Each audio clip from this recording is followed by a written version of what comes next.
तेरा वचन मेरे पाँवों के लिए दीपक है और मेरे मार्ग का उजियाला है। तेरा वचन मेरे पाँवों के लिए दीपक है। पहला पाठ न्यायकर्ताओं का ग्रंथ अध्याय 9 पद संख्या 6 से 15 तक। सिखेम और बेत मिल्लो के सब नागरिक सिखेम के बलूत वृक्ष के पास एकत्र हो गए और उन्होंने अबीमेलेक को राजा घोषित किया। जब योताम को इसकी सूचना मिली तो वह जाकर गरिजीम पर्वत के शिखर पर खड़ा हो गया। उसने ऊंचे स्वर से लोगों को संबोधित करते हुए कहा, सिखेम के नागरिकों, मेरी बात सुनो, जिससे प्रभु तुम लोगों की बात सुने। वृक्ष किसी दिन अपने राजा का अभिषेक करने निकले। वे जैतून के पेड़ से बोले, आप हमारे राजा बन जाइए।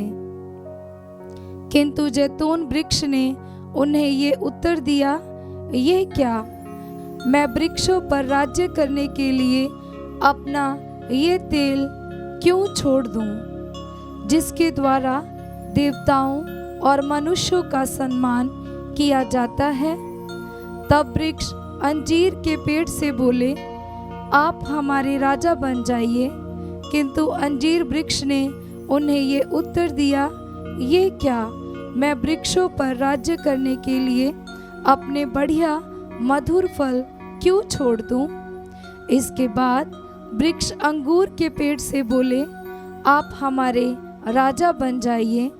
और अंगूर के पेड़ ने उन्हें ये उत्तर दिया, ये क्या, मैं वृक्षों पर राज्य करने के लिए अपना ये रस क्यों छोड़ दूं, जो देवताओं और मनुष्यों को आनंदित करता है। तब सभी वृक्ष कटीले झाड़ से बोले, आप हमारे राजा बन जाइए। कटीले झाड़ ने वृक्षों को ये उत्तर दिया, यदि तुम लोग सचमुच अपने राजा के रूप में मेरा अभिषेक करना चाहते हो तो मेरी छाया की शरण लेने आओ, नहीं तो कटीले झाड़ में से आग निकलेगी और लेबानोन के देवदार वृक्षों को भी भस्म कर देगी। ये प्रभु की वाणी है।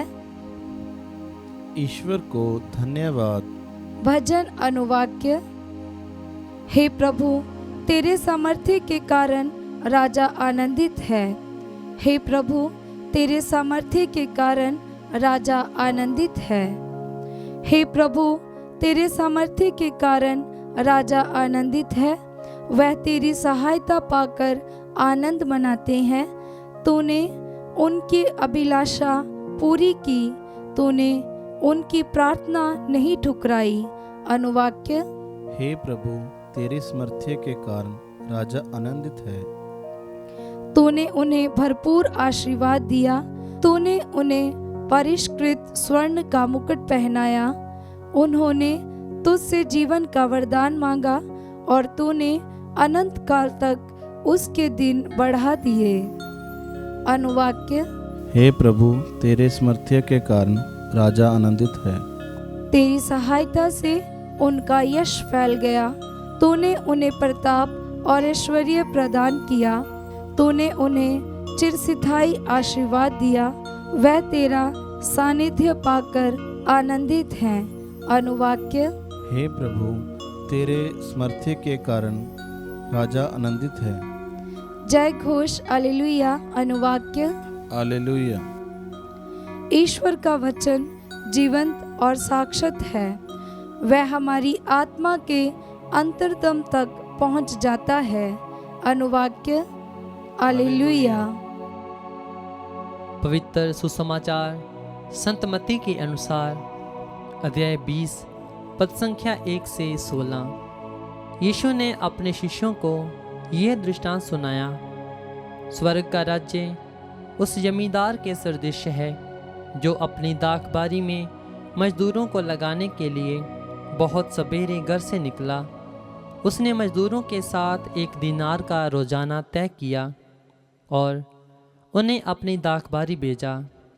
लगभग पहले पहर वह बाहर निकला और उसने दूसरों को चौक में बेकार खड़ा देखकर कहा, तुम लोग भी मेरी दाखबारी में जाओ, मैं तुम्हें उचित मजदूरी दे दूंगा। और वे वहाँ गए। लगभग दूसरे और तीसरे पहर भी उसने बाहर निकलकर ऐसा ही किया। वह 1 घंटा दिन रहे, फिर बाहर निकला और वहाँ दूसरों को खड़ा देखकर उनसे बोला, तुम लोग यहाँ दिन पर क्यों बेकार खड़े हो? उन्होंने उत्तर दिया, इसलिए कि किसी ने हमें मजदूरी में नहीं लगाया। उसने उनसे कहा, तुम लोग भी मेरी दाखबारी जाओ। संध्या होने पर दाखबारी के मालिक ने अपने कारिंदा से कहा, मजदूरों को बुलाओ, बाद में आने वालों से लेकर पहले आने वालों तक सबको मजदूरी दे दो। जब वे मजदूर आए जो 1 घंटा दिन रहे काम पर लगाए गए थे, तो उन्हें 1-1 दीनार मिला।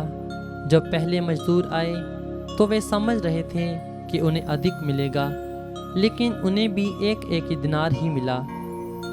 उसे पाकर वे जमींदार के विरुद्ध बुनबुनाने लगे और बोले, इस पिछले मजदूरों ने केवल घंटे पर काम किया, तब भी आपने उन्हें हमारे बराबर बना दिया, जो दिन पर कठोर परिश्रम करते और धूप सहते हैं। उसने उनमें से एक को यह कहकर उत्तर दिया, भाई, मैं तुम्हारे साथ अन्याय नहीं कर रहा हूँ। क्या तुमने मेरे साथ 1 दीनार नहीं तय किया था? अपनी मजदूरी ले लो और चले जाओ। मैं इस पिछले मजदूरों को भी तुम्हारे जितना देना चाहता हूँ। क्या मैं अपनी इच्छा के अनुसार अपनी संपत्ति का उपयोग नहीं कर सकता?